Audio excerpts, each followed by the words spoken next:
Buenos días, quiero agradecer que nos estén acompañando a este webinar.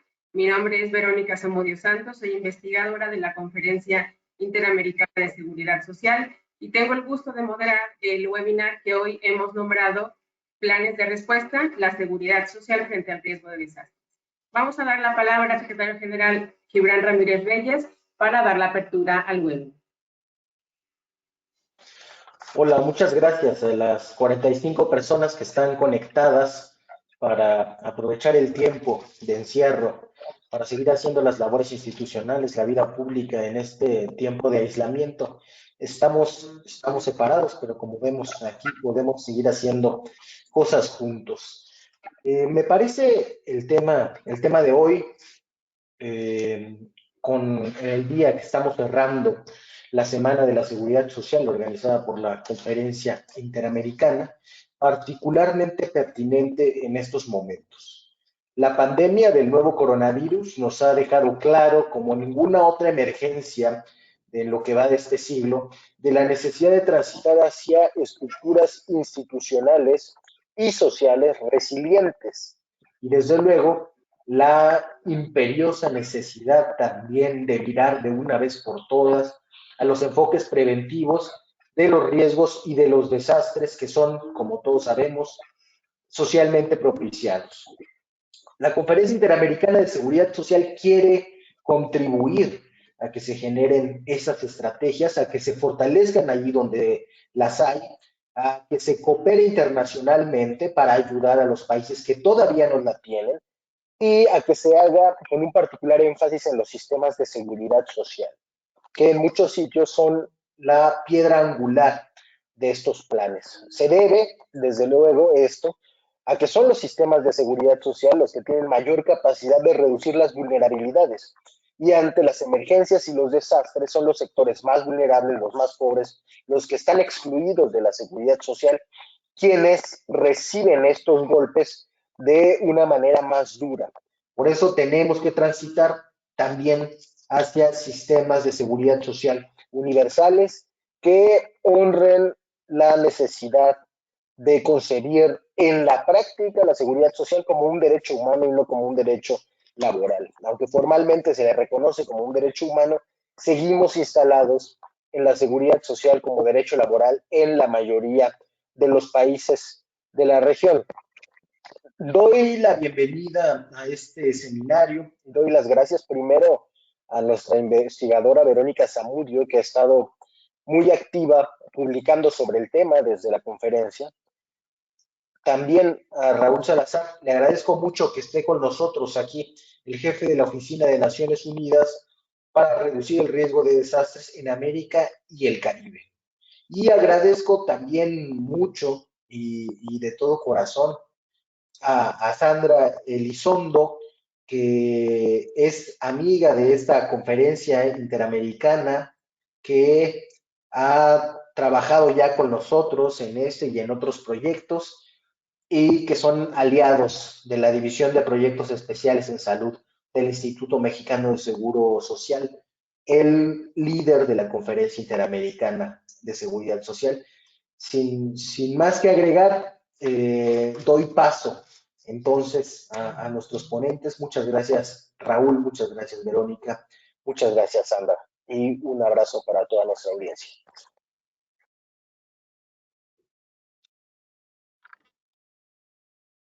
Muchas gracias a ustedes también.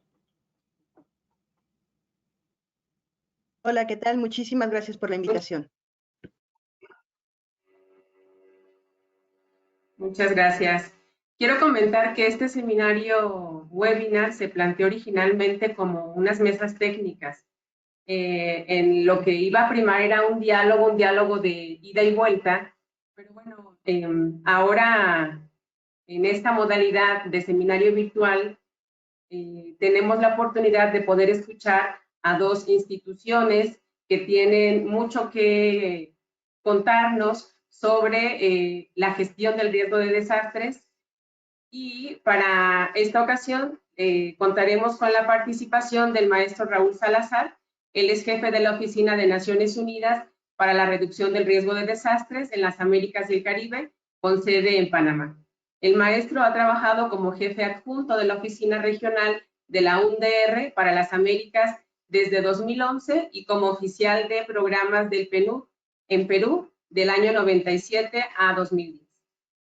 Y el día de hoy, el maestro Raúl Salazar nos hablará sobre la resiliencia ante el riesgo de desastres, los ODS y el marco de Sendai 2015-2030. También contaremos con la participación de la doctora Sandra Elizondo. Ella es parte de la División de Proyectos en Salud del Instituto Mexicano de la Seguridad Social, el IMSS.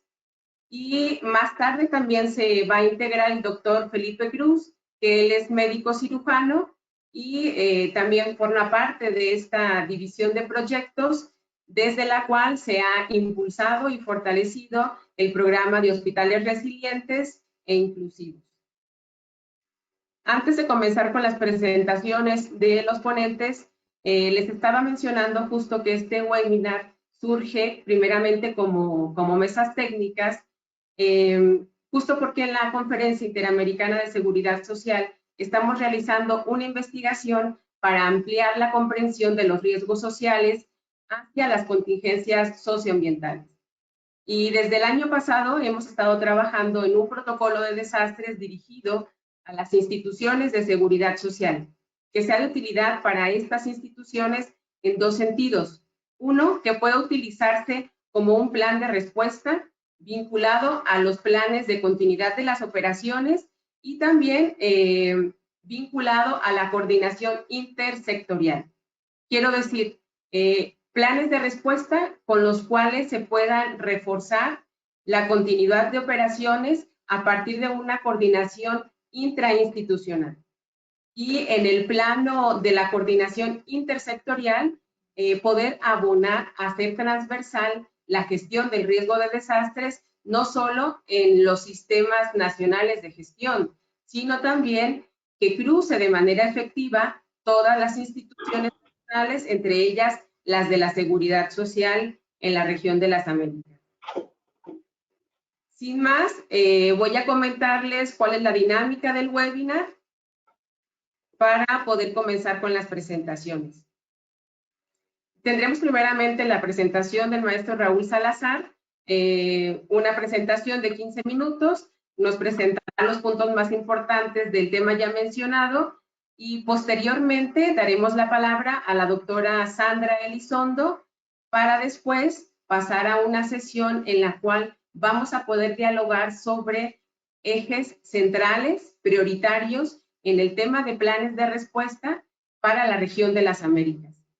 Como les mencionaba, debido a que se ha planteado como una mesa técnica originalmente este webinar, creo que se presta para poder dialogar sobre posibles ejes de direcciones en la cual podamos abonar desde la seguridad social. Y posteriormente tendremos una sesión de preguntas y respuestas de quienes nos están acompañando vía remoto. Gracias. Tiene la palabra Raúl Salazar.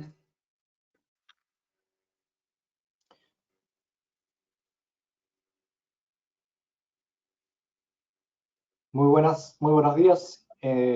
Entonces, a los colegas por esta invitación que nos hacen a compartir con ustedes lo que son las perspectivas de la Oficina de Naciones Unidas para la Reducción del Riesgo de Desastres en lo que se refiere a esta aspiración de construcción de resiliencia, esta vez desde el punto de vista de la seguridad social.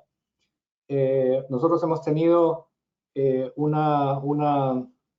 un contacto, creo que ha sido bastante continuo con la organización del CIS de hace un tiempo, ya tratando de aportar a este proceso de reflexión sobre lo que significa la construcción de esta resiliencia, cómo entendemos en este caso el riesgo de desastres, cómo estamos viendo también el aporte que hacen los países, en este caso, a la construcción de esa resiliencia desde un punto de vista, como el marco del seminario señala, con una vista de la reducción del riesgo de desastres, más allá de solamente la gestión o la atención del desastre.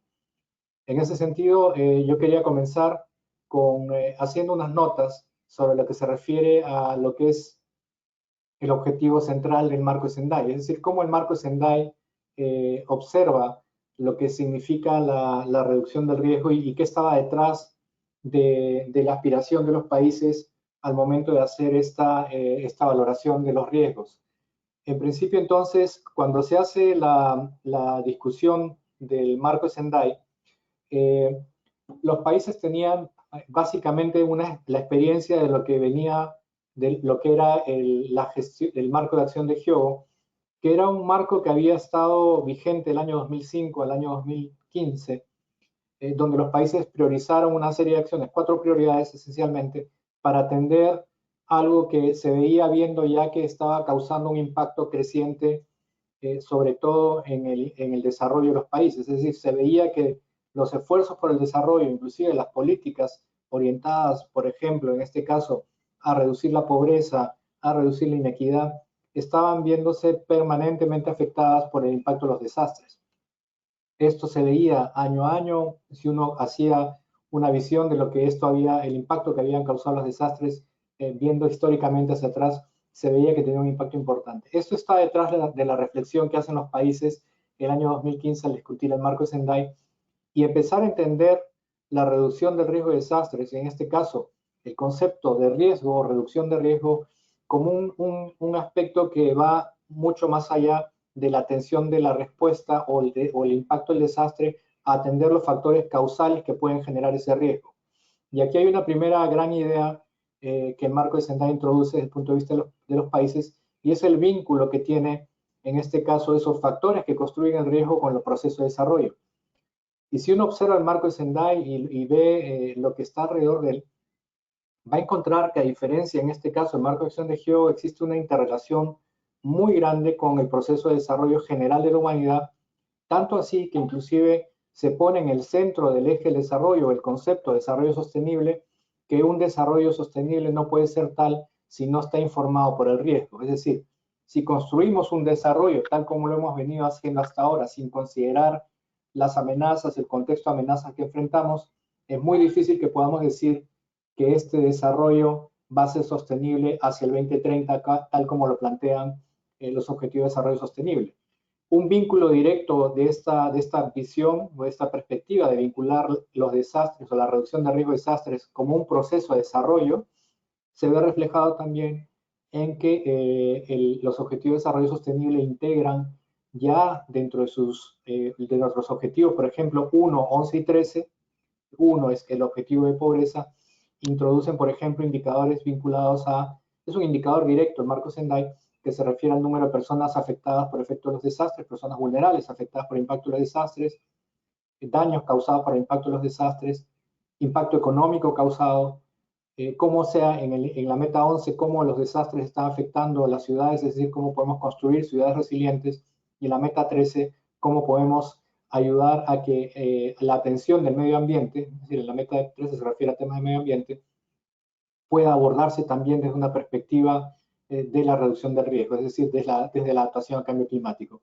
El vínculo entonces entre el marco de Sendai, reducción de riesgo de desastres y desarrollo, los objetivos de desarrollo sostenible es claro y se integran efectivamente en los indicadores y objetivos de los objetivos de desarrollo sostenible. Entonces, un primer gran mensaje es que la reducción de los riesgos de desastres es un proceso de desarrollo, por tanto es un proceso que puede ser afectado e intervenido desde el punto de vista de las políticas nacionales. Algo que es importante dejar de conceptualizar en esto por las instituciones nacionales, por los países, es que los desastres son externos, es decir, como que el impacto de los desastres es un shock externo ante el cual nosotros tenemos que reaccionar y construir procesos de respuesta, ¿no? De respuesta o de organización de nuestra respuesta frente a algo en lo cual nos viene, nos ataca y tenemos que estar preparados. En realidad, el gran mensaje en marco de Sendai y ese vínculo con el desarrollo a lo que refiere es que nosotros somos los que construimos esos riesgos, nosotros somos quienes contribuimos a generar las condiciones que hacen que una amenaza natural se convierta efectivamente en un desastre. Ese es un primer gran punto en marco de Sendai. Y el segundo gran punto de marco de Sendai es que como estamos hablando de riesgos, no estamos solamente centrándonos en los riesgos que se refieren a los riesgos o amenazas de origen natural, sino se refiere también a todo tipo de riesgo que pueda generar un impacto en la humanidad, y en este caso, por ejemplo, el marco de Sendai ya integra dentro de esas decisiones, por ejemplo, la identificación de las amenazas de origen natural, entre ellas las amenazas de origen biológico, es decir, epidemias causadas por virus, etcétera, por otro tipo de factores que puedan generar, en este caso, el impacto que estamos viendo hoy en día con el caso del COVID-19. Esencialmente lo que nos está diciendo es entonces, nosotros tenemos intervención sobre los procesos de desarrollo y no miremos solamente las amenazas como las amenazas de origen natural que hemos estado acostumbrados a ver, como por ejemplo las de origen climático, los huracanes, o las de geológicos como los terremotos o los volcanes. Hay otra gran gama de amenazas que tenemos que mirar y por tanto prepararnos y crear sistemas de gobernanza del riesgo que sean flexibles para atenderlos. ¿Qué significan estos riesgos en términos de los costos de los países, de las inversiones que hacen los países? Si miramos, por ejemplo, qué significa el promedio de pérdidas anuales en relación al gasto social que han tenido los pequeños estados insulares, en este caso en nuestra región, muchos de ellos, por ejemplo, vemos que el cálculo de la pérdida anual esperada, que son los resultados de la aplicación de modelos probabilísticos de riesgo basados en experiencias pasadas, pero también en el contexto de amenazas y vulnerabilidad y exposición que enfrentan los países, nos permite determinar, por ejemplo, que la pérdida anual esperada, que es el cálculo estadístico de pérdida económica, en algunos casos el Caribe actualmente podría superar cerca de 200% en lo que un país invierte en gasto social, o en el caso, por ejemplo, de Antigua y Barbuda, que en este caso excede el 200%, 250%, significa que los países en realidad, al no considerar estas amenazas, las dimensiones de lo que esto implicaría sería realmente, excederían en muchos casos el doble de lo que los países asignan a esa inversión social que estamos, a la que estamos apuntando como la base de nuestro crecimiento, como la base, digamos, del desarrollo, que apunta al desarrollo de un país. El marco de Sendai establece básicamente 4 prioridades. Comprender el riesgo de desastres esencialmente significa entender las amenazas, las múltiples dimensiones de estas amenazas, entenderlas, no solamente conocer el pasado, sino utilizar ese conocimiento para construir esos modelos o esos escenarios de riesgo que nos permitan tomar mejores decisiones a futuro. Hay una prioridad que se refiere a la gobernanza del riesgo, es decir, cómo estructuramos nuestros sistemas para atender esos escenarios de riesgo. Una prioridad que se refiere a cómo invertimos para construir la resiliencia, es decir, cómo protegemos nuestras inversiones, en este caso las inversiones de país, tanto públicos como privadas, y en este caso las inversiones sociales, o aquellos servicios que constituyen la base de la provisión de un servicio, como en este caso puede ser la seguridad social, para hacerlas más resilientes. Y una prioridad 4 que se refiere a cómo nosotros nos preparamos mejor, entonces, para dar una respuesta, pero cómo reconstruimos mejor a futuro para no cometer los errores que se han cometido o que han generado esa construcción de vulnerabilidad en el pasado.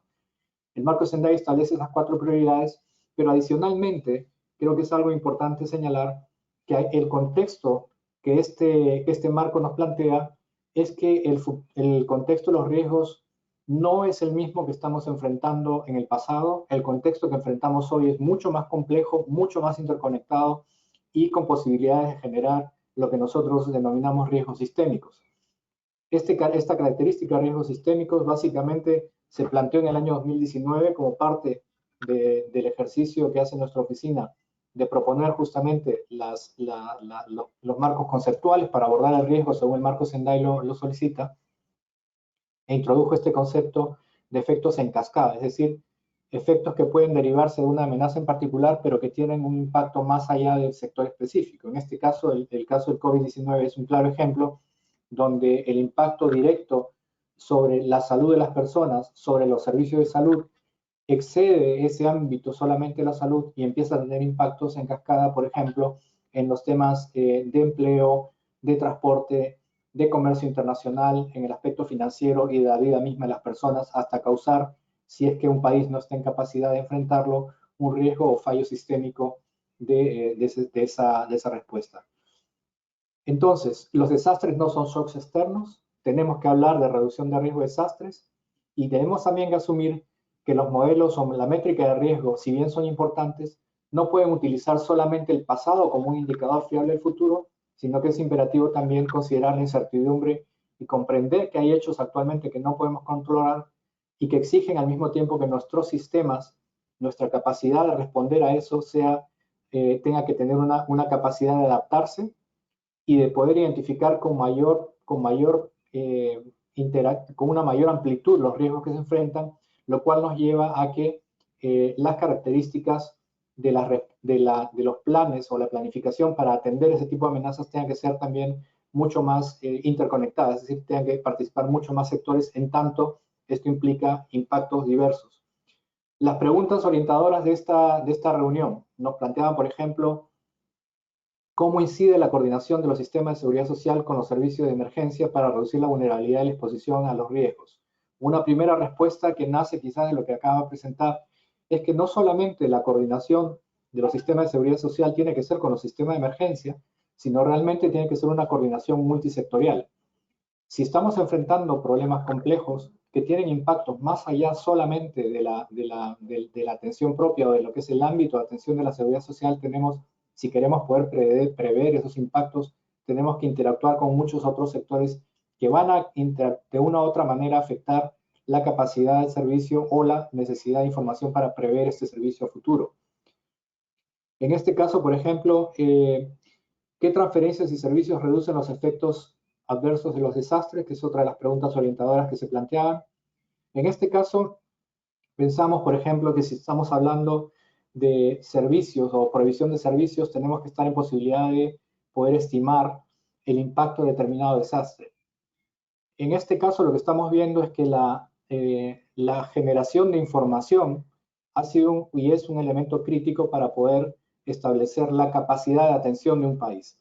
Pero la generación de esta información depende no solamente de un solo sector, en este caso salud, sino depende también de las condiciones propias de un país, de otros actores que tienen también capacidad de generación y generación de mapeos, por ejemplo, de población vulnerable, dónde se ubica la población vulnerable, qué condiciones tiene esta misma población. Y hay sectores, por ejemplo, que lo han venido haciendo, en este caso los Sistemas Nacionales de Reducción de Riesgo de Desastres, tienen información de población, en algunos casos, por ejemplo, personas viviendo con discapacidad en determinadas zonas para ir anticipando ese tipo de atención ante un hecho o una situación diversa. Pero a lo que vamos es que la capacidad para atender problemas que exceden lo que ha sido nuestra percepción usual, digamos, los desastres, requieren una aproximación multisectorial. En este caso, por ejemplo, los aspectos claves a analizar son las necesidades, la cobertura que se va a dar, la respuesta, en este caso, en cuanto al tiempo que se requiere para poder atender la predictibilidad de determinado tipo de fenómeno, la coordinación entre sectores para evitar duplicidades y en general lo que es generar una contribución a lo que es el efecto de sostenibilidad o respuesta de un país a esa sostenibilidad. En este caso, el punto de la prioridad 3 del marco de Sendai respecto a la infraestructura resiliente pasa a ser también un eje de reflexión desde el punto de vista de la seguridad social. En este caso, el proceso de recuperación que se prevé luego del COVID-19 exige obviamente consolidar las defensas sanitarias en el corto plazo, pero invertir en una infraestructura de largo plazo que sea capaz de poder enfrentar amenazas similares a futuro, que son, por lo menos hasta lo que la ciencia nos viene indicando del análisis específico de esta amenaza que enfrentamos hoy, va a ser una amenaza de carácter recurrente. Estimar cuál va a ser esa capacidad, esa necesidad, en un contexto además donde los gobiernos van a enfrentar probablemente un periodo de falta de recursos en este caso por la afectación de la actividad económica, constituye un tema central a ser abordado, pero de manera, como les digo nuevamente, multisectorial para atender un problema que aborda más allá de solamente un sector. En este caso, uno de los temas que con esto cierro, yo quería plantear en este caso al CIS y al conjunto de seguridad social de la región. La pregunta que está alrededor de esto que es una de las preguntas orientadoras, es decir, ¿cómo contribuyen los sistemas de salud a reforzar la resiliencia frente al riesgo de desastres? Tal vez yo pueda responder esto con otra pregunta. ¿Tienen los sistemas de seguridad social en esta coordinación regional que se promueve de manera tan efectiva a través del CIS, por ejemplo, una política de reducción de riesgo de desastres para la seguridad social de América Latina y el Caribe? O sea, se cuenta con una política que nos oriente, por ejemplo, a cómo debemos desarrollar cada vez que más o menos nos dé los marcos y lineamientos y guías para que en el conjunto de la operación del sistema o las decisiones que están detrás del sistema de seguridad social que brinda tantos servicios y que da tanto apoyo y un apoyo crítico a las poblaciones, y en este caso, viéndolo aún más en el contexto de una amenaza como la que enfrentamos hoy, tenemos una política que apoya a los países a orientar este pensamiento, a orientar esta planificación, a orientar esta flexibilidad, a orientar este desarrollo de cobertura, a orientar esta coordinación o las decisiones de coordinación del país. Tal vez sea una oportunidad que se pueda abrir en este caso a los sistemas de seguridad social para pensarlo, una política de reducción de riesgo de desastres que guíe una orientación hacia esta meta de sostenibilidad, hacia esta meta de resiliencia que apunta el marco de Sendai. Con esto entonces quería concluir mi presentación. Realmente esperamos que los puntos que hayamos podido levantar contribuyan quizás a una reflexión que es la que estamos haciendo todos en general sobre cómo nos podemos preparar, cómo podemos construir esta resiliencia a futuro frente a amenazas que son cambiantes, que son complejas y que vamos a seguir enfrentando, pero creo también que vamos a seguir enfrentando y superando de manera positiva como ha sido también en el pasado, y creo que esto va a ser también una ocasión más para mostrar que es posible. Muchísimas gracias por su tiempo y atento a cualquier pregunta que quieran hacer.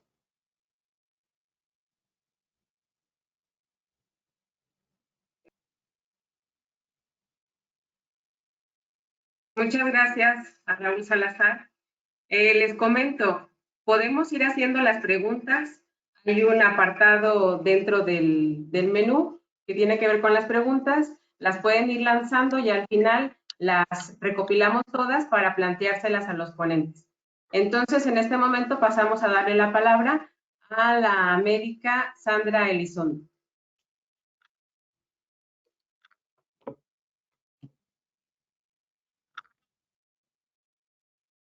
Hola, buenos días a todos. Antes que nada, nuevamente agradecer la invitación por parte de la Conferencia Interamericana de Seguridad Social de poder participar en este webinar.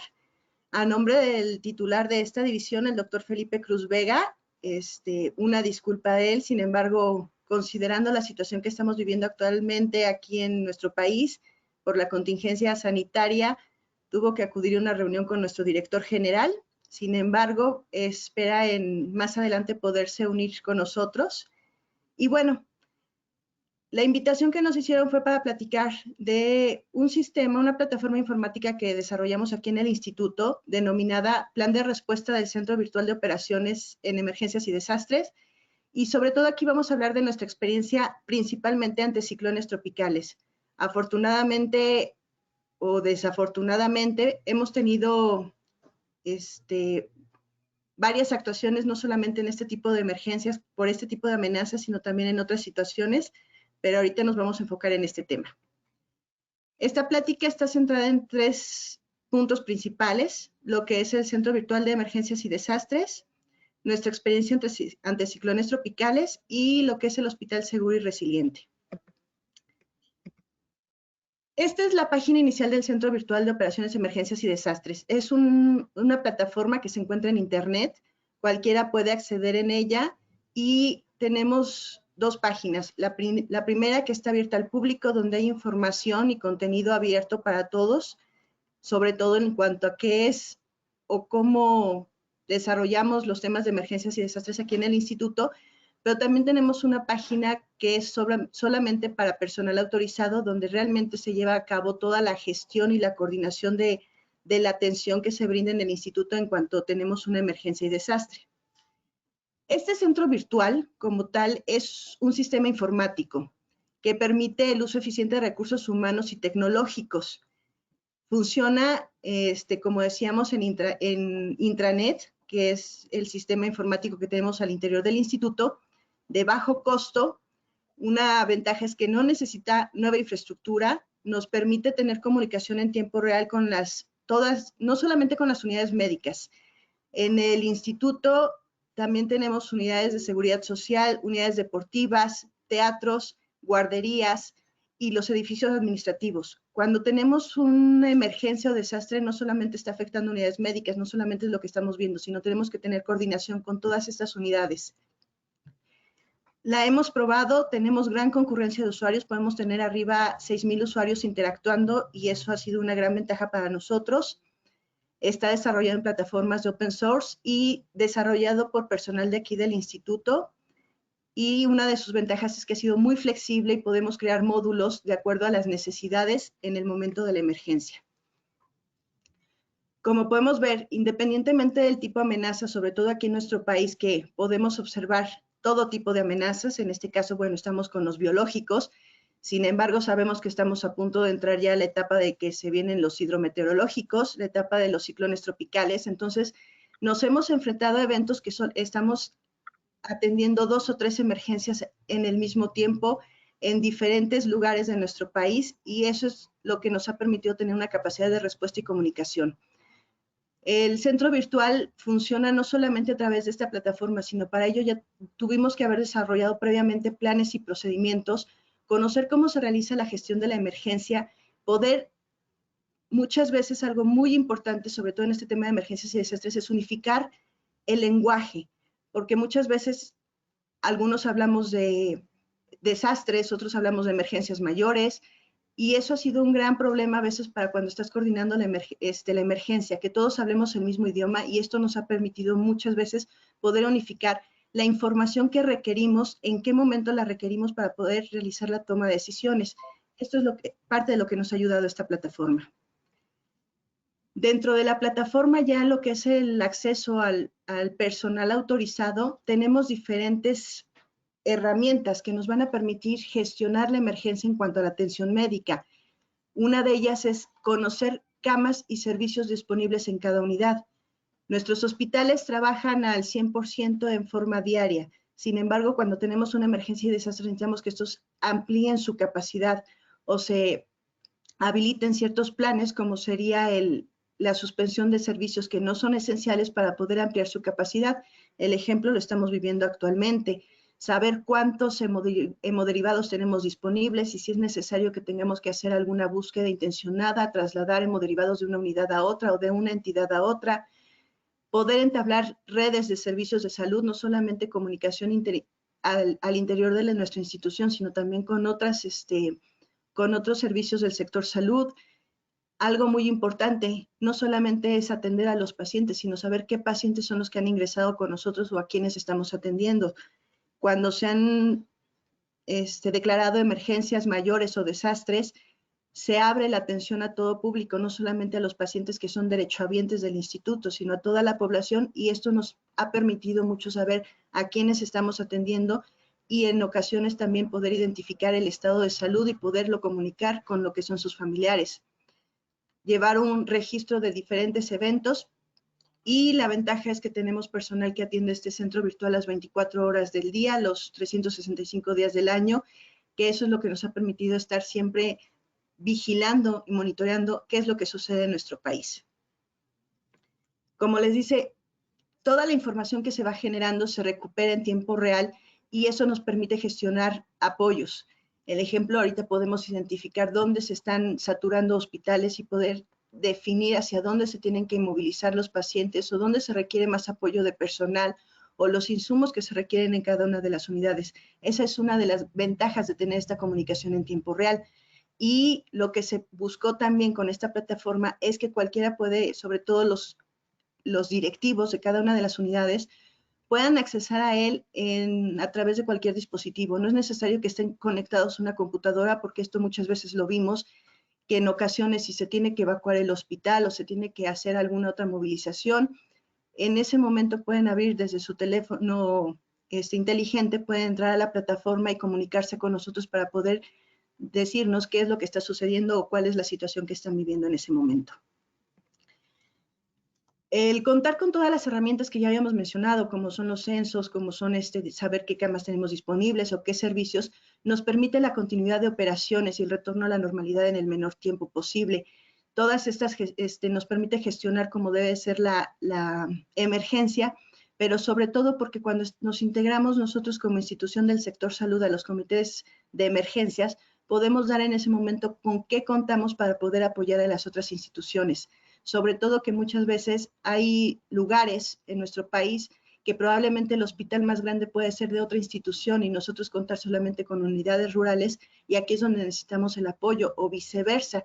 y esta ha sido situación que hemos vivido sobre todo cuando hemos tenido que evacuar hospitales por las amenazas en los ciclones tropicales. Este es un ejemplo de para qué nos sirve el censo nominal de pacientes. Cuando nosotros podemos hacer un listado de qué pacientes han ingresado a qué unidad, esto nos permite brindar a que yo como familiar ingrese el nombre o apellidos o alguna seña particular y me diga en qué hospital se encuentra mi paciente o en qué unidad se le atendió.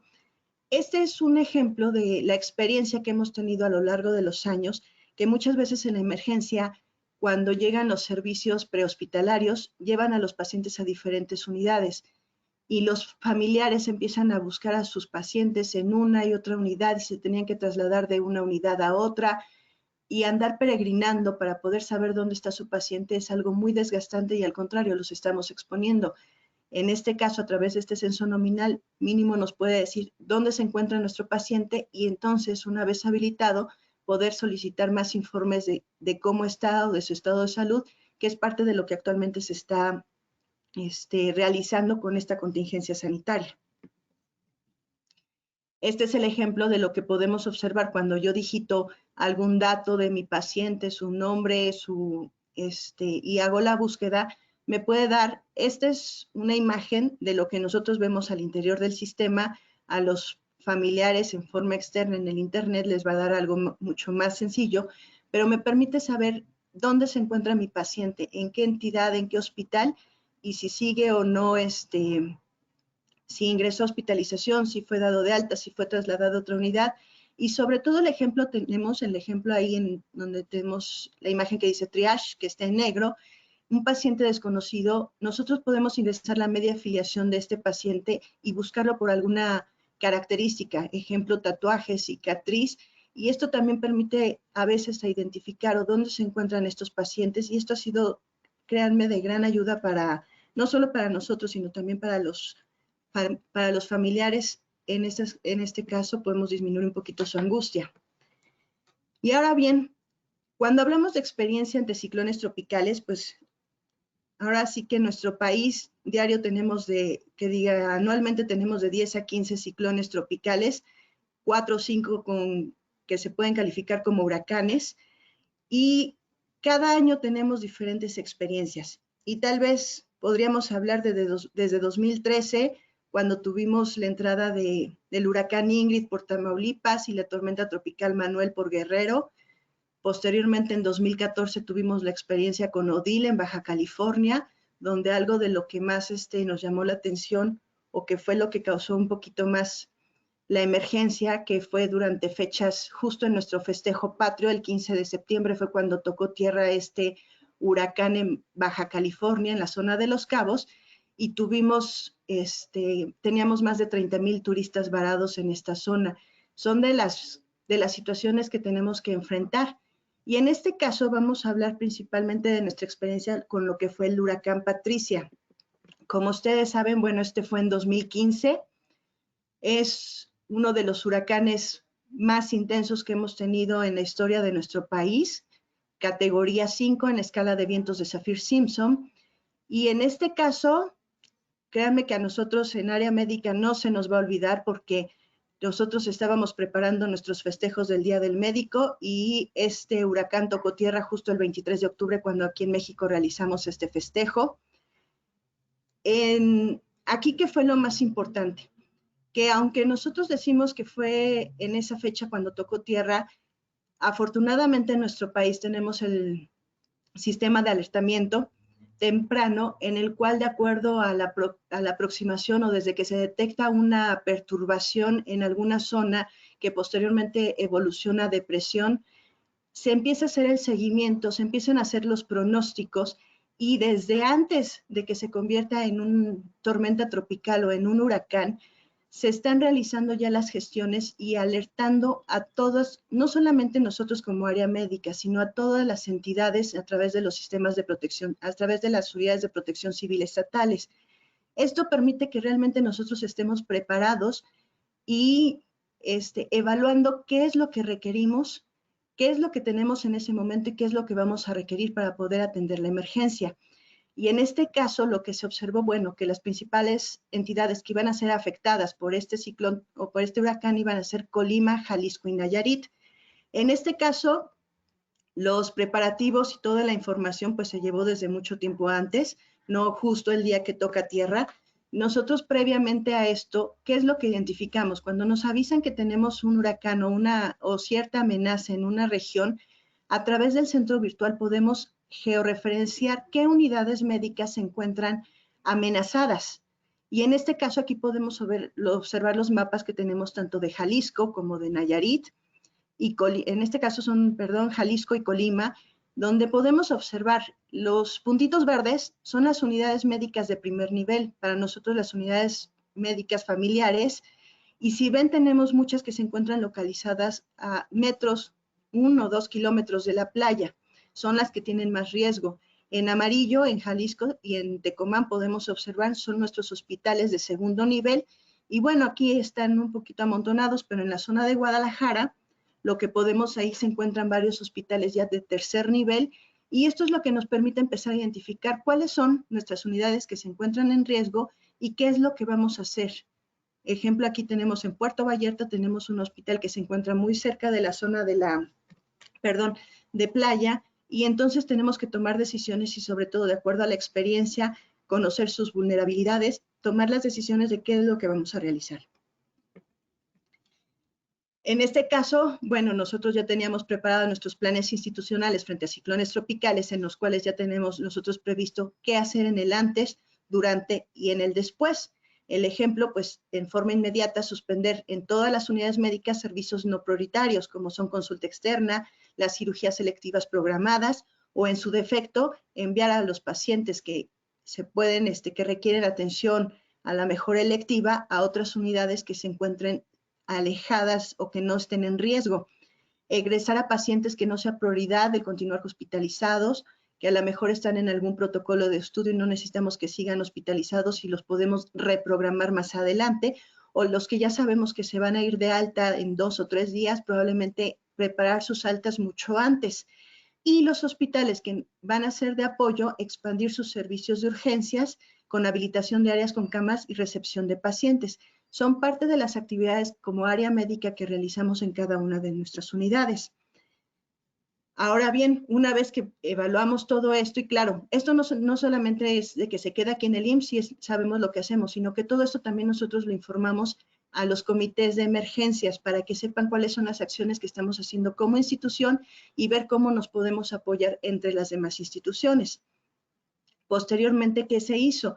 El envío de un grupo de respuesta inmediata, que para esto en la Organización Panamericana de Salud y Organización Mundial de la Salud son los equipos médicos de emergencias, en el cual va integrado por médicos de urgencias, epidemiología y enfermería, que se enviaron al estado de Jalisco como apoyo, sobre todo porque sabemos que en este caso de emergencias, pues nosotros podemos contar ya con mi hospital y con cierto personal. Sin embargo, ese mismo personal, al vivir en esa misma zona, también puede estar o puede tener alguna situación a nivel familiar en su casa. Necesitamos apoyar con personal externo y es lo que nosotros apoyamos o realizamos en este caso. Se movilizaron 3 unidades móviles de consultorios a Ciudad Guzmán, que está en Jalisco, otras 3 a Colima y 3 a Jalisco como tal, a Guadalajara. Todo esto nos permite ampliar nuestra capacidad de respuesta, sobre todo dependiendo del tipo de emergencia. En este caso sabemos que en los ciclones tropicales lo que más tenemos son riesgo de inundaciones y aquí lo más importante es evitar brotes epidemiológicos. Sobre todo aquí la fumigación, evitar que incremente, ejemplo, enfermedades por picadura de mosquitos, entre otros. Entonces, dependiendo del tipo de amenaza que se encuentra en nuestras unidades médicas, es la respuesta que vamos a enviar. Aquí, como paréntesis, ejemplo, cuando tenemos los sismos, lo que principalmente también enviamos son traumatólogos, cirujanos, especialistas en anestesiología, en terapia intensiva, porque son otro tipo de padecimientos a los que nos estamos enfrentando. Esto es lo importante cuando nosotros estamos preparados y dependiendo del tipo de amenaza, saber qué es lo que vamos a realizar. Como ya vimos en los mapas, bueno, se tomaron decisiones como que también cierre y evacuación de unidades, como lo que fue el Hospital General Zona 42 de Puerto Vallarta se evacuó, así como unidades médicas familiares de primer nivel en las diferentes entidades. Y en Colima y en Nayarit también se evacuaron otros hospitales. ¿Por qué? Por el riesgo también de inundaciones y para evitar cualquier otra situación. Esto se hizo previamente, identificamos hacia qué hospitales se podían enviar, y en este caso, algo de lo más importante que ya platicaba Raúl Salazar es la coordinación sectorial. Y en este caso nosotros nos apoyamos también con Secretaría de Marina, con sus hospitales, así como con el ISSSTE, para poder enviar pacientes hacia sus unidades y son las que están más cercanas, y nosotros seguimos, y el personal que se evacúa de esas unidades sigue brindando atención en otras, se reubica. Esto es lo importante cuando se dice toda esta movilización, no nada más es sacar a los pacientes y mandarlos a otro lado, sino nosotros tenemos que evaluar todo lo que se requiere para poder brindar o continuar con su asistencia. Ahora bien, ¿qué resultados tuvimos en este huracán Patricia? Bueno, afortunadamente tocó tierra. Antes de tocar tierra se empezó a debilitar. Tuvimos un saldo blanco a nivel nacional. Sí tuvimos daños a la infraestructura hospitalaria. En sí, el Fondo de Desastres Naturales aproximadamente calcularon unos 43.3 millones de pesos. En Colima tuvimos 21 unidades siniestradas. Esto es a nivel del sector salud, no nada más en el instituto. Y en Jalisco también 24 unidades con algún tipo de daño. Sin embargo, de daños que hablamos, probablemente caída de plafones, tenemos inundación o leve inundación en algunas unidades, principalmente en los pisos inferiores, o a la mejor ruptura de vidrios. Sin embargo, todo esto afortunadamente se puede reparar en 24 horas y nuevamente se retomaron y se reiniciaron las actividades en forma temprana. Esta ha sido una de las grandes ventajas de cuando estás preparado, sabes cuáles son tus vulnerabilidades y puedes actuar en forma rápida y temprana, y sobre todo brindando la seguridad no solamente de los pacientes, sino también de tu personal y cuidando tus instalaciones. Ahora bien, para poder redondear todo esto, aquí tal vez estamos hablando de nuestra experiencia a través de un sistema informático que nos permite identificar con qué contamos, o sea, tener un diagnóstico situacional del momento en el que ocurre la amenaza o que tenemos en este momento la emergencia y cómo vamos a responder. Sin embargo, aquí lo más importante es que no nada más a lo mejor es un pilar o un eslabón de toda la cadena que se tiene que activar. Y en este caso nosotros, aunque como estamos en el enfoque mucho mayor a lo que es atención médica, sin embargo tenemos que ver el todo y poder interactuar con nosotros sectores, sobre todo porque la emergencia, el ejemplo lo estamos viviendo ahorita, estamos en atención médica, pero hay otros sectores que también se ven afectados y es ver cómo todos nos apoyamos para poder salir adelante. Y en este caso, cuando hablamos nosotros en hospitales y la gestión del riesgo, ¿qué es lo que estamos viendo primero? Nosotros hemos trabajado aquí a nivel del instituto, llevamos casi 14 años trabajando con lo que es la estrategia de hospitales seguros de la Organización Panamericana de la Salud, en la cual esto nos da una fortaleza de saber que nuestras unidades son seguras, que van a proteger la vida, que van a proteger la función y la inversión. Y esto es lo que nosotros nos ayuda a decirle a nuestro personal que podemos seguir adelante. Sin embargo, así como tenemos en este caso, se presentó las amenazas por ciclones tropicales, podemos tener cualquier tipo de amenaza o multiamenazas, que podamos observar las dos o tres al mismo tiempo. Ejemplo, estábamos ahorita con el problema del COVID y la semana pasada tuvimos una perturbación tropical en la zona del Pacífico y que no tarden en empezar ahora, esperemos que no, ¿verdad? Pero en mayo empiezan nuestras temporadas de huracanes y esto es importante tenerlo en cuenta. Así también que nuestros hospitales sepan cómo expandir sus capacidades, porque sabemos que no es suficiente con lo que tenemos que aumentar nuestra capacidad y ahorita estamos viviendo esta necesidad, pero también lo más importante es que nuestros hospitales sean sustentables, que sean amigables con el medio ambiente, porque si no consideramos, si no tenemos esto en cuenta y que vienen parte de nuestros objetivos de desarrollo sostenible, cómo vamos a apoyar o cómo vamos a evitar este cambio climático que posteriormente nos puede incrementar el riesgo de desastres. Y lo más importante, uno de los aspectos que se tenían muy olvidados era que fueran inclusivos nuestros pacientes. Tomar en cuenta a las personas con discapacidad cuando hablamos de la gestión del riesgo de desastres, y esto es parte también de lo que hemos trabajado muy de la mano con la Organización Panamericana de Salud, y es lo que tenemos y denominamos como la estrategia de hospital resiliente, y es en sí aunque el centro virtual nos ayuda y nos brinda una parte en la comunicación, pero realmente es un todo lo que permite poder hacer esta gestión del riesgo. Y con esto, bueno, pues agradecería muchísimo la invitación y espero que haya muchísimas preguntas. Muchas gracias.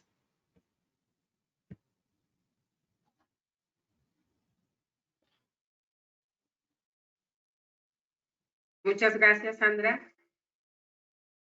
Bueno, creo que justo lo que nos acaba de presentar Sandra es un panorama bastante amplio de por qué los servicios de salud son tan importantes en el tema de la gestión del riesgo de desastres.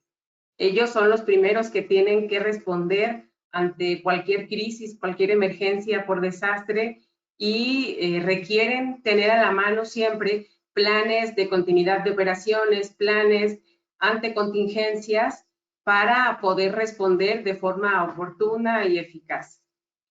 Entonces, bueno, con base a las exposiciones que ya nos hicieron muy amablemente, me gustaría hacer un aporte más referido a la contingencia actual, al tema de la pandemia de COVID. Igual queda claro de que este webinar nos está centrando en el tema del COVID, pero vale la pena que lo retomemos. ¿Por qué? Porque me parece que esta contingencia está dejando en claro que se requiere continuar trabajando en dos puntos fundamentales. Uno, que los desastres no son naturales, porque las acciones humanas inciden directamente en la distribución e intensidad de los efectos adversos de los desastres. Y el segundo punto es que hacer frente al riesgo de desastres implica considerar un enfoque basado en multiamenazas, incluyendo las biológicas, por supuesto. ¿Por qué? Porque ante la actual pandemia de COVID-19, lo que estamos encontrando es que, bueno, la región de las Américas, se ha enfocado principalmente a hacer frente a contingencias meteorológicas, climáticas, pero estas otras que tienen que ver igual también con un tema de salud súper importante y que el sector salud tiene una incidencia directa sobre este tipo de contingencias, hace falta trabajar más.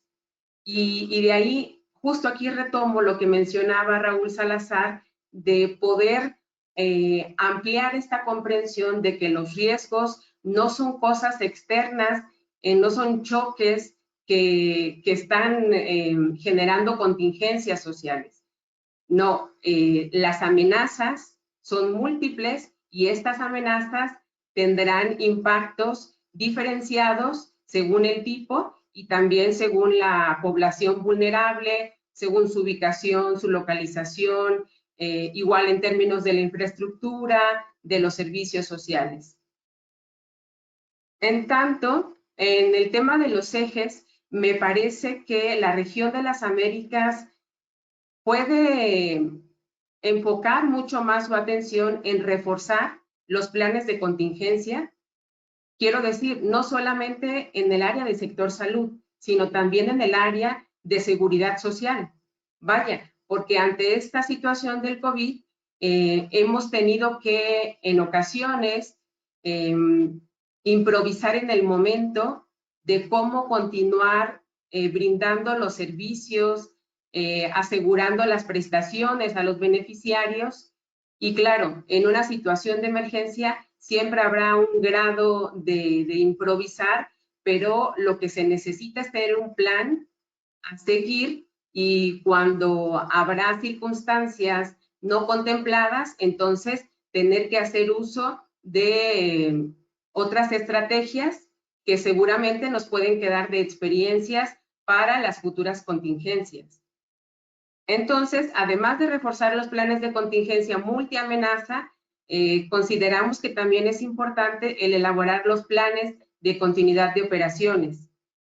Insisto, no solamente en el sector salud, hay instituciones, miembros de la conferencia que brindan los servicios de salud de manera directa y hay otros que únicamente son mediadores de estos servicios, pero aún así se requieren estos planes de continuidad de operaciones. Este como un primer eje. El segundo eje que me gustaría que platicáramos es sobre los planes de respuesta enfocados al bienestar de las personas durante y después del desastre, de la contingencia, abarcando sobre todo el tema de la recuperación. Y por último, otro eje muy importante es el tema de los servicios de salud que deben estar preparados para responder en situaciones de crisis por desastre y por ende la seguridad social requiere de una coordinación directa, no solamente con los sistemas nacionales de gestión del riesgo, sino también con los servicios de salud. Entonces, bueno, nuevamente yo les doy la palabra a ustedes, los ponentes, para que nos pudieran comentar alrededor de estos ejes principales que estamos retomando en nuestro protocolo de desastres para instituciones de la seguridad social en las Américas. Y creo que un eco que nos va a seguir resonando es justamente la pregunta que lanzaba Raúl Salazar de si realmente contamos en la región con una política de seguridad social para reforzar la resiliencia frente al riesgo de desastres. Sandra, ¿quisieras hacer una aportación? ¿Abrimos micrófono?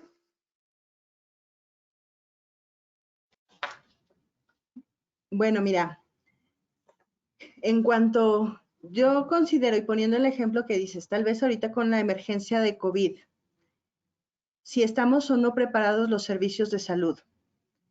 Y tal vez te diría que en este caso, y si lo comparamos, nosotros estábamos preparados en cuanto a saber qué hacer, cómo expandir nuestras capacidades, cómo atender a los pacientes. Sin embargo, yo creo que ahorita una de las experiencias o lo más que estamos viviendo nosotros es la situación de que es una enfermedad nueva y a diferencia de lo que vivimos en la influenza, yo creo que México tuvo muchísima experiencia en ese entonces porque pues fuimos el foco donde inició todo. Afortunadamente con influenza se tuvo muy pronto el tratamiento, se tuvo muy pronto una vacuna y eso fue lo que ayudó muchísimo a mitigar esta situación. Considero que ahorita con esta emergencia todavía estamos aprendiendo muchísimo de la enfermedad y tal vez eso es lo que nos ha causado mucha zozobra en todos los países en cuanto a qué hacer y cómo atender. Y el miedo que se está generando, considero también mucho relacionado, y aquí tal vez entraría con la situación a nivel social, lo que son todas las redes sociales que tenemos, el uso del Internet, qué tanto estamos apoyando o brindando servicios e información de calidad a las personas. Nosotros aquí en la institución, algo que nos ayuda muchísimo, como decíamos, es esta herramienta del centro virtual para tener información en forma inmediata. ¿Qué observamos? Esta enfermedad no nos está atacando a todo el país en forma similar. Tenemos ciertos focos en ciertas entidades y son en donde se está brindando el apoyo, pero ¿qué es lo que pasa?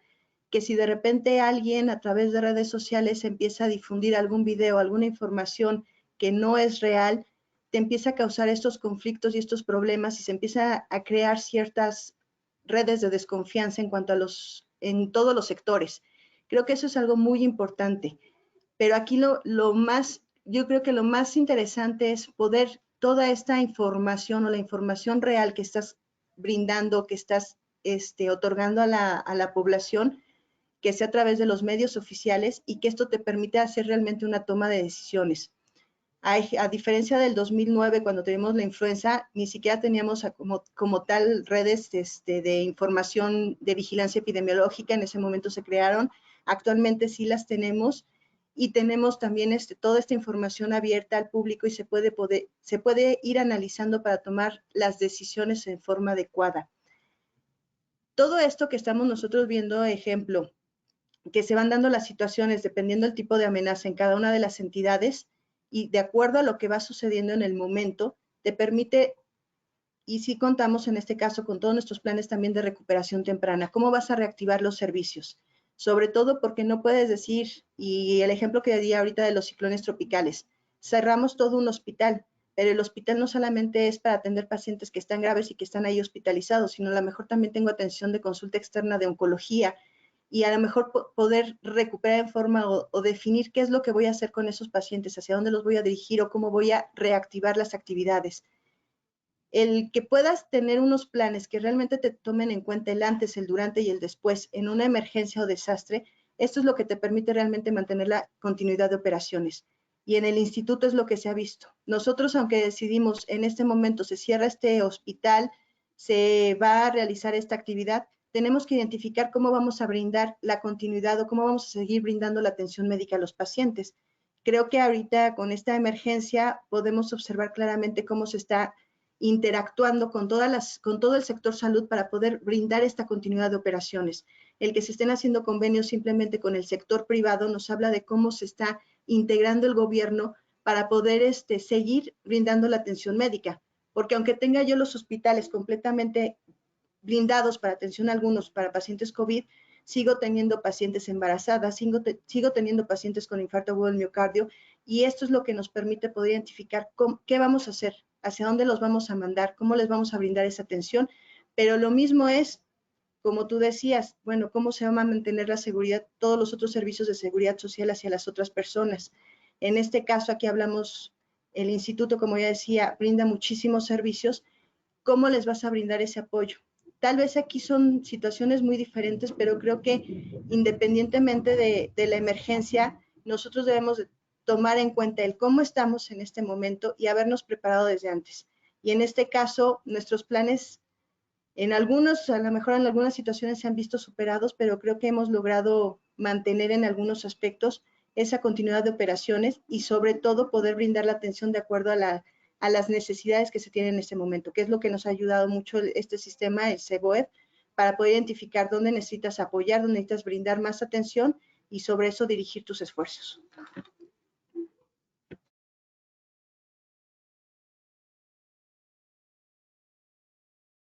Muchas gracias, Sandra. Quisiera tomar la palabra el señor Raúl Salazar.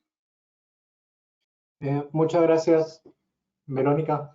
En el caso de los ejes regionales prioritarios, ¿no?, en materia de planes de respuesta ante riesgo de desastres, en principio, yo más bien lo que plantearía es, primero, no yendo en la misma línea, ¿no? Es decir,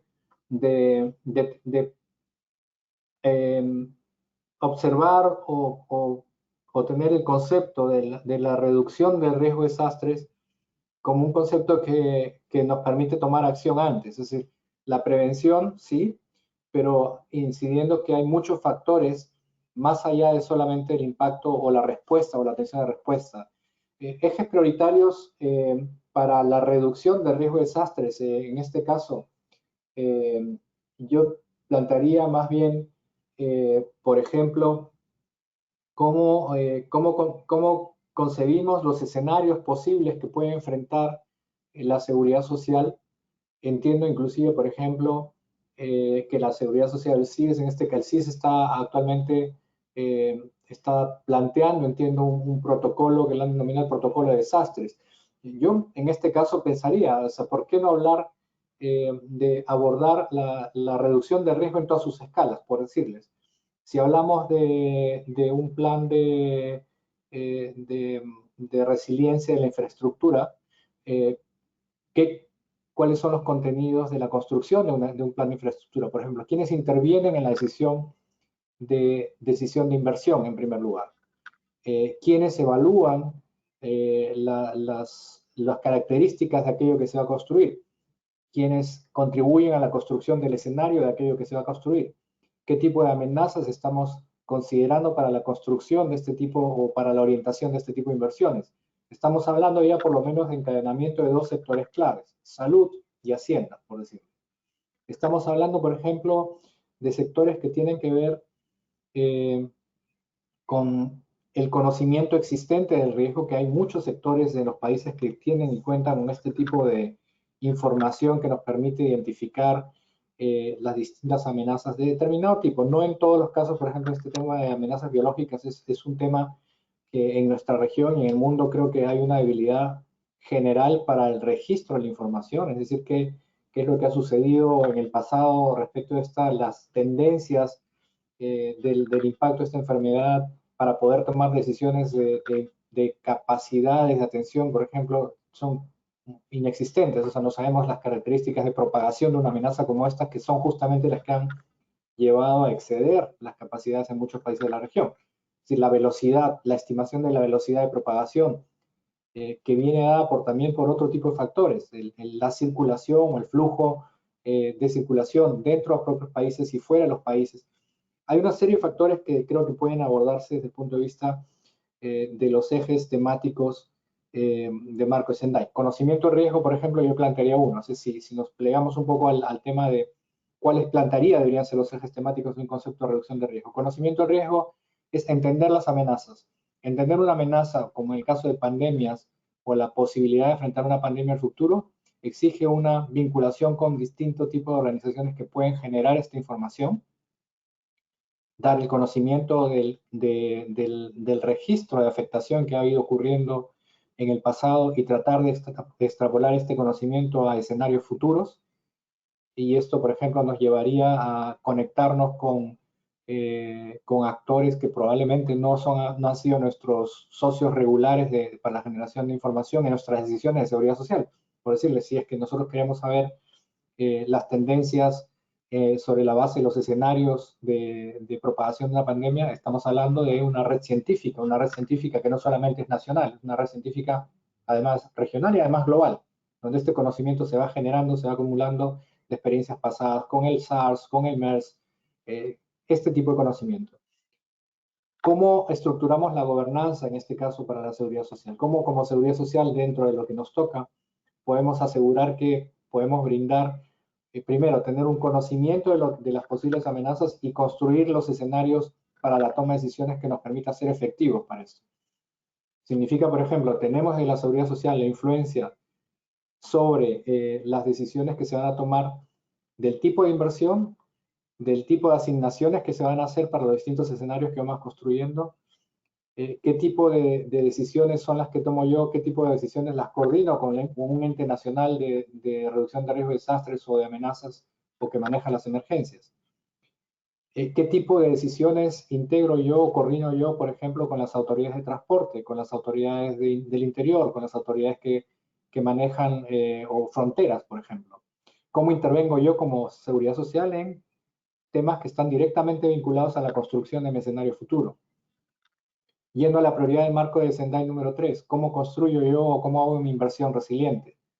Es decir, bajo qué escenarios y hasta dónde voy a asignar estos recursos para protegerme frente a estas amenazas futuras. Estamos diciendo que la capacidad del servicio es un tema esencial. ¿Hasta dónde entonces tengo que tener esta capacidad de servicios? ¿Cuál va a ser mi límite y mi tope para definir hasta cuál es una capacidad óptima? ¿Voy a basar esta información en lo que experimento hoy?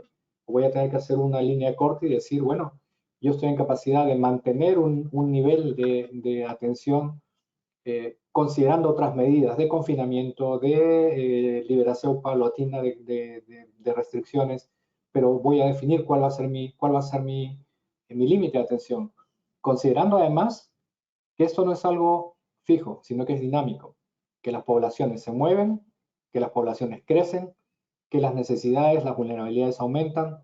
¿Cuál va a ser el tope que voy a fijar para mi atención futura? Son decisiones de inversión resiliente que tienen que discutirse y que exceden solamente el ámbito de la seguridad social.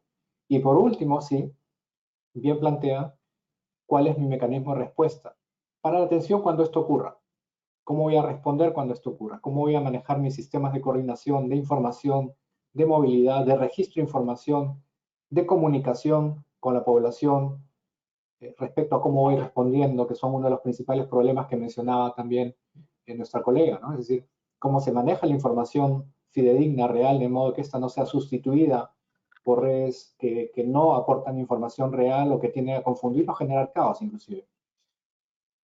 Yo les diría, si me preguntan sobre una prioridad de ejes regionales, tomen el marco de Sendai, tomen esas mismas prioridades y estructúrenlas de acuerdo a la realidad de la seguridad social. Pero creo que hay muchos puntos de entrada para comenzar a percibir o a entender esto que decías, Verónica, de la reducción de riesgo de desastres como algo interno sobre lo que podemos influir y no verlo como un shock ante el cual tenemos que reaccionar.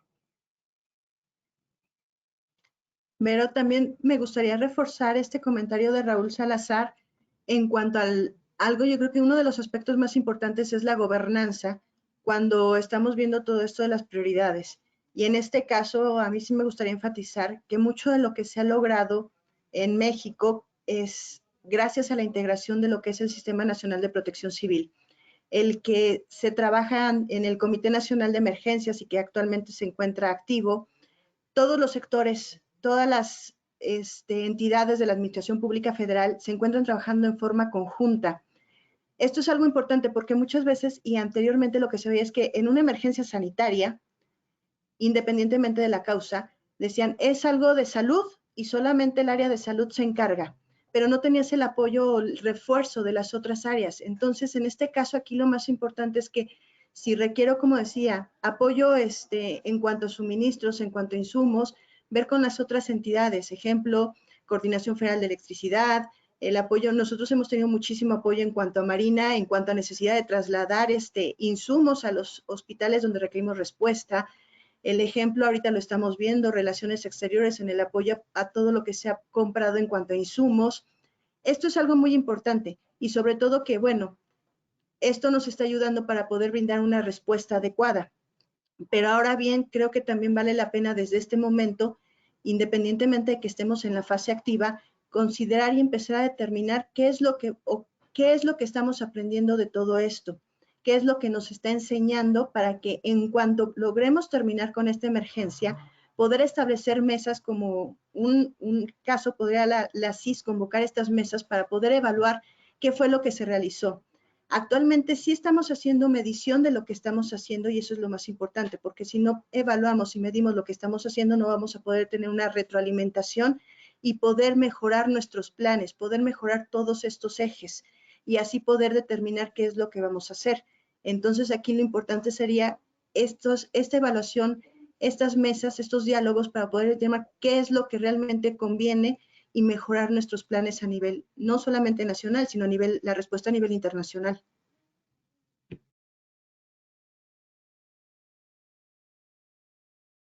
Agradezco, Sandra, por tu comentario. Sí, el tema de la gobernanza es más que indispensable, de la misma forma que es muy complicado, ¿no? Pero muy seguramente esa es la vía para poder mejorar la coordinación de las diferentes instituciones que tienen responsabilidad para responder ante diferentes amenazas. Me gustaría aprovechar para retomar una de las preguntas que encuentro acá en el espacio dedicado a preguntas de las personas que están viendo el webinar, y hay una que está dirigida a la doctora Sandra Elizondo, que tiene que ver con si México cuenta con una plataforma nacional para la reducción de riesgos de desastres y si en su caso el Instituto Mexicano de Seguro Social participa en dicha plataforma. Si nos pudieras especificar, Sandra.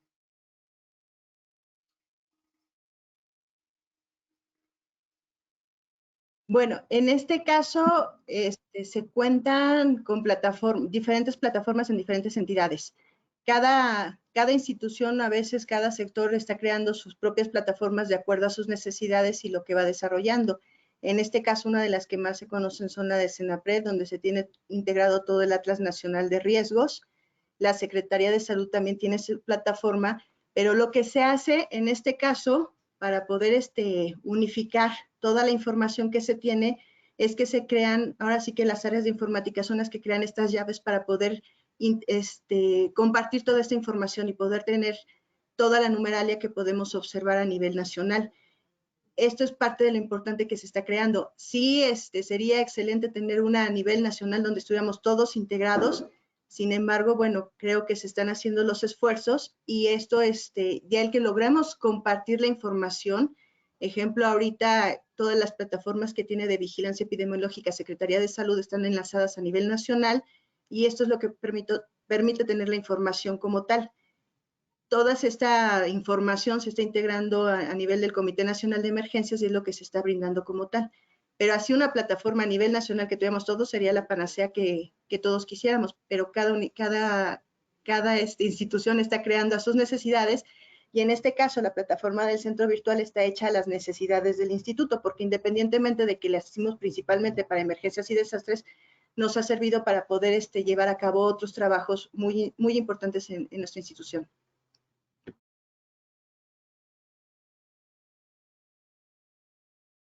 Qué interesante ese punto, porque justo en esta necesidad de estar generando información para la toma de decisiones, puede pasar, ¿no? Que en ocasiones hasta se esté generando información dobleteada, y si no hay la coordinación adecuada entre las instituciones, entonces eso hasta termina siendo mucho más costoso y dificultando tomar las decisiones de manera conjunta, no de manera fragmentada. Entonces me parece que es súper importante este tema de cómo entonces cada institución va generando su información según necesidades, pero también se va coordinando con las otras. Sí, el que se logre compartir esta información. Eso es lo que hablábamos de una de las ventajas de unificar el lenguaje entre todos, porque a veces podemos decir, y eso lo vemos en desastres, lesionados, víctimas, pacientes, enfermos. Bueno, ¿qué es lo que quiero que me reporten? La ventaja de todos estos sistemas informáticos es que al generarse esta misma información o este mismo tipo de lenguaje, puedes compartir toda esa información. Es por eso que puedes dar la información diaria o tener información en la mañana, a mediodía, en la tarde, aunque a lo mejor nada más nos estén dando información en la tarde, pero nosotros tenemos la información y se puede compartir en ese momento con las instituciones. Esa es una de las ventajas, ejemplo, y esperemos que no, ¿verdad? Pero si tuviéramos en este momento un sismo y otra vez puedes generar información independientemente de la que estás generando ahorita por la contingencia sanitaria. Eso es lo que necesitas trabajar en estos sistemas, que sean flexibles y que tengan esa capacidad de compartirse con las otras instituciones. Y tal vez es lo que ha ayudado mucho para poder brindar la atención y de lo que nos ha permitido aprender durante todas las emergencias que nos ha tocado gestionar. Gracias. Gracias a ti, Sandra. Bueno, pues creo que nos quedamos con este cierre del webinar, reflexionando en el tema de qué tanto realmente podemos adoptar el marco de Sendai, la coordinación de las diferentes instituciones que están haciéndose cargo de una respuesta ante el riesgo de desastres, pero una respuesta que comienza desde el tema de la prevención, de la preparación, de la mitigación. Vaya, no estamos dispuestos a apostar más por sistemas que sean reactivos ante el riesgo de desastre. Queremos sistemas que, además de que sean reactivos, sean capaces de cobijar a las personas para que su bienestar no se vea disminuido cuando nos enfrentamos a una situación de crisis debido a los desastres. Entonces, no sé, quiero preguntarles si ustedes quisieran aportar algo más a esta sesión antes de dar por terminado el webinar.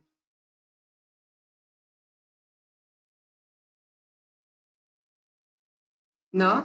Perfecto. Bueno, Verónica, solamente de parte nuestra, solamente agradecerles la invitación. Creo que ha sido muy importante el conversar con ustedes, conocer la línea y la preocupación que tienen alrededor del tema de la reducción de riesgo de desastres y alentarles pues a esto que planteabas ahora último, ¿no?